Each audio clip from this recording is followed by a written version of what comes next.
अरे गली गली में शोर है, गरीबों में चोर है। आवाज येत नाही, थोडं जोरात बोलते. गली गली में शोर है, गरीबों में चोर है। गली गली में शोर है. गरीबों में चोर है। नाट्याचं करायचं काय? गरीबों का वर पाय, नाट्याचं करायचं काय? गरीबों का वर पाय, नरेंद्र मोदीचं करायचं काय? गरीबों का वर पाय, नरेंद्र मोदीचं करायचं काय? गरीबों का वर पाय। How to Josh? How to Josh? How to Josh? सगळ्यांना जय भीम, जय शिवराय, जय संविधान. आजच्या आपल्या या सभेसाठी विचारपीठावर उपस्थित आपल्या सगळ्यांचे मार्गदर्शक आदरणीय बाळासाहेब आंबेडकर, वंचित बहुजन आघाडीचे सगळेच कार्यकर्ते आणि विशेष म्हणजे ज्या सगळ्या संस्था संघटनांनी पुढे येऊन या मुद्द्यावरती, या विषयावरती त्यांचे सगळे राजकीय मतभेद बाजूला ठेवून आपल्याला पाठिंबा दिला, त्या सगळ्यांचं आधी आपण अभिनंदन केलं पाहिजे. हे करायला हिंमत लागते, या सगळ्यांच्या विरोधात उभा राहायला हिंमत लागते आणि ती हिंमत या सगळ्यांनी दाखवली. यांचं मनापासून आभार आणि अभिनंदन व्यक्त करते. आजचा हा मुद्दा काय राजकीय नाही, फक्त राजकीय मुद्दा अजिबात नाही. भाजप आणि मोदींचे आपलं भांडण आहेच, पण हा मुद्दा आता आपल्या देशाच्या अस्मितेचा मुद्दा आहे, हे विसरून चालणार नाही. आधी फक्त देशातच गौड मंगळ सुरू होतं. अदानी अंबानीला देश विका, नको त्या भानगडी करा, दलितांवर अत्याचार करा. आता तर आपल्या मोदी पंतप्रधानांचं नाव डायरेक्ट एप्स्टीन फाईल मध्ये आलं. म्हणजे एवढी वर्ष आम्ही सांगतोय, डिग्र्या दाखवा, तुमचं शिक्षण किती साहेब ते सांगा. हे तर काही दाखवलं नाही, भलत्याच डिग्री मध्ये नाव आलंय साहेबांचं. आमचं म्हणणं आहे, जर काही कारभार नाही तर या प्रेस समोर ही सगळी मीडिया, माननीय मीडिया इथे आमच्या समोर उभी आहे, या आणि सांगा ना का तुमचं नाव त्याच्यामध्ये आलंय, काय उल्लेख आहे त्या नावाचा. 4 मुद्दे तुम्ही सगळ्यांनी समजून घेतले पाहिजेत आणि म्हणून थोडा वेळ मी इथे जास्त घेणार आहे. सर्वात पहिला मुद्दा, नाव जे नरेंद्र मोदींचं आलं ते 2 ईमेलच्या संभाषणामध्ये आलं. त्याच्यामध्ये एक त्या अमेरिकेतला माणूस दुसऱ्या अमेरिकेतल्या त्या जेफ्री एप्स्टीनशी म्हणतो की मला मोदीजींची भेट घडवून द्या. जेफ्री एप्स्टीन सारखा माणूस ज्याच्यावरती बलात्काराचे, हत्येचे गुन्हे दाखल आहेत, ते नरेंद्र मोदी साहेबांची भेट घडवून आणणार. आज जर तुम्ही आणि मी या देशाचे नागरिक, आम्ही जर म्हटलं पंतप्रधान महोदय आम्हाला भेटायला यायचंय, आमचे विषय आहेत, येऊ देणार का भेटायला?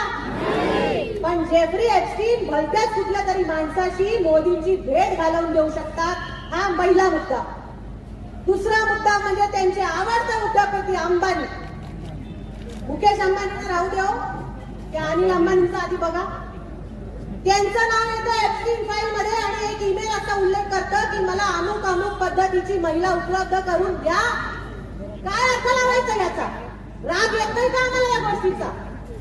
नसेल खोटं, खरं खोटं काय आहे ते पुराव्याविषयी तुम्ही मीडिया समोर या आणि सांगा. तुमच्या फालतूच्या पित्त्यांना पाठवू नका प्रेस कॉन्फरन्स घ्यायला. हिंमत असेल तर अनिल अंबानींनी समोर येऊन सांगावं की मी हे केलेलं नाही, माझा काही संबंध नाही. पण ते करत नाहीत, कारण राफेल डील, पहिली राफेल डील आठवते का आपल्याला? त्या राफेल डीलची कंपनी ही त्या अनिल अंबानींची कंपनी होती आणि आता पुढचा जो त्यांनी केलेला कारनामा आहे तोही ऐका. तिसरा जो मुद्दा आहे तो आहे महिलांच्या शोषणाचा. काय ते व्हिडिओ, फोटो बघतोय आपण, व्हिडिओ ऐकतोय, किती गलिच्छपणा आहे सगळा. एवढ्याशा 7-7 वर्षांच्या पोरीवरती बलात्कार करतात ही लोक, त्यांना नको नको तो त्रास देतात. आणि हा एप्स्टीन इतका शहाणा, जगभराचे सगळे नेते त्यांचे व्हिडिओ काढून ठेवले की ह्यांना पुढे कसं ब्लॅकमेल करता येईल. आणि अशा फाईल मध्ये आपल्या देशाच्या पंतप्रधानांचं नाव येणं हे अतिशय घाणेरडं काम आहे. आपण हे खपवून घेणार नाही. आमच्या देशातल्या मागच्या 14-15 वर्षामध्ये किती महिला गायब झाल्या बरं?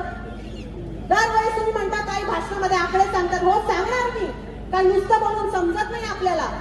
अहो 30 लाखाच्या वर महिला मागच्या 15 वर्षामध्ये गायब झालेल्या आहेत. कुठे गेल्या त्या आमच्या माता भगिनी? असा एप्स्टीन सारखा काही कार्यक्रम आपल्या पण देशात सुरू आहे का हे आपण विचारायला नको.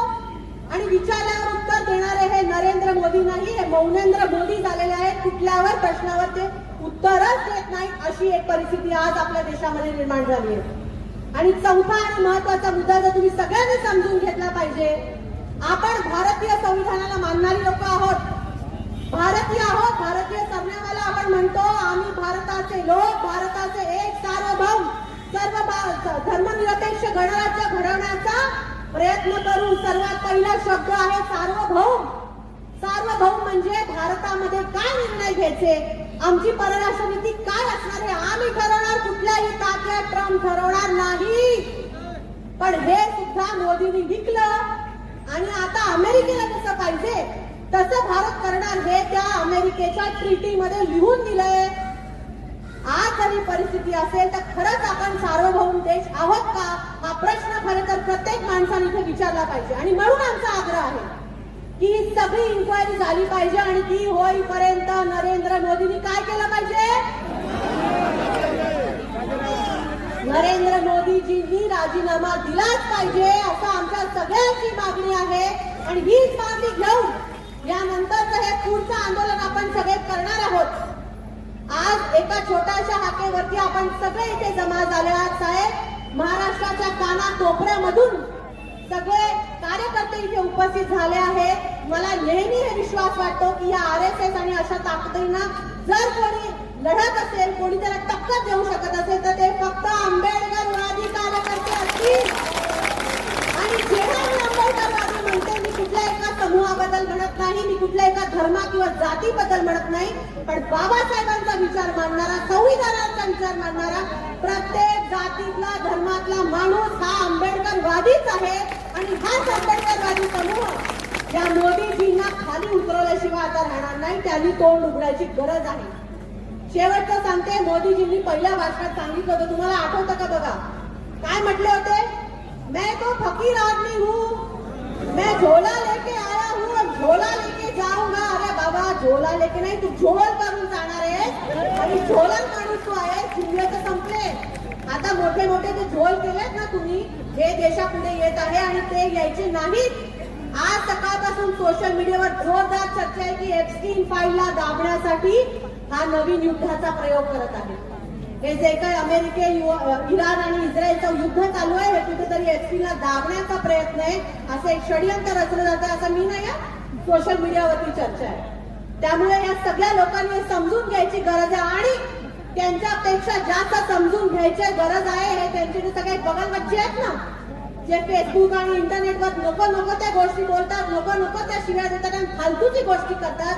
अरे तुमच्या घरी पण आया बहिणी आहेत की नाही, तुम्ही पण या भारत देशाचे आहात की नाही, तुमच्या नेत्यांना जाऊन मला प्रश्न विचारा की साहेब नक्की चाललंय काय. आम्ही नाही विचारत, त्याला भाजपवाले तुम्ही तरी जाऊन विचारा, पण तेही विचारायला कोणी पुढे धजावत नाही. ही शोकांतिका आहे. असो, आपण काय लढायचं थांबत नाही.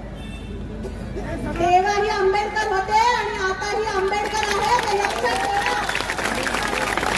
बाबासाहेब लढले नसते तर उत्तर कुठेतरी बंगारवाड्यामध्ये भीक मागत बसली असती. बाबासाहेब होते म्हणून तो लढा लढला आणि आज बाळासाहेबांच्या नेतृत्वाखाली आपण हा लढा लढत आहोत. अरे ये तो जाती है